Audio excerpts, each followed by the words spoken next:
Gulf కంట్రీస్‌లలో బ్యాంకులకు వెళ్తే మీరు ఆశ్చర్యపోతారు. ఎక్కడ చూసినా గ్లాస్ విండోస్, గ్లాస్ డోర్సే ఉంటాయి. లాక్ ఏసేటటువంటి పరిస్థితి రాదు. అసలు గ్రిల్స్ అటువంటిది ఉండనే ఉండదు. బ్యాంకులలోనే ఇదే పరిస్థితి. ఎవ్వరు కూడా డేర్ చేయలేరు. ఏమైనా తీసుకుపోదాం, మోసం చేద్దాం, దొంగతనం చేద్దామని డేరే చేయలేరు. అటువంటి ఆలోచన రాదు. ఎందుకు? అక్కడ శిక్షలు అలా ఉంటాయి. అక్కడ న్యాయం, చట్టం అలా ఉంటుంది.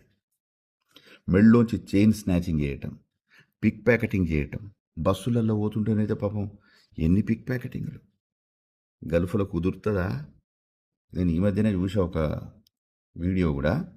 ఒక దుబాయ్ అతను కారు మీదనే తన యొక్క వ్యాలెట్, ఫోను, వాచ్ అన్నీ పెట్టేసి మాల్లో పోయినాడు. అరగంట షాపింగ్ చేసుకున్నాడు. మళ్ళా వచ్చాడు. అవి ఎట్లా ఉన్నాయి అలా ఉన్నాయి. సాధ్యమవుతుందా మన దేశంలో? ఎందుకు కాదు? మనకు తెలుసు ఎందుకు కాదు. చట్టాలు బలంగా లేవు. చట్టాలు బలంగా ఉండాలి.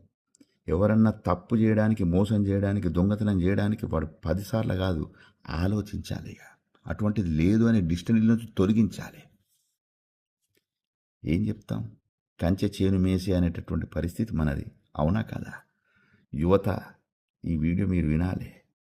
తప్పకుండా మీరు స్పందించాలి. ఎందుకంటే రాబోయే నవభారతం మీ చేతుల్లోనే.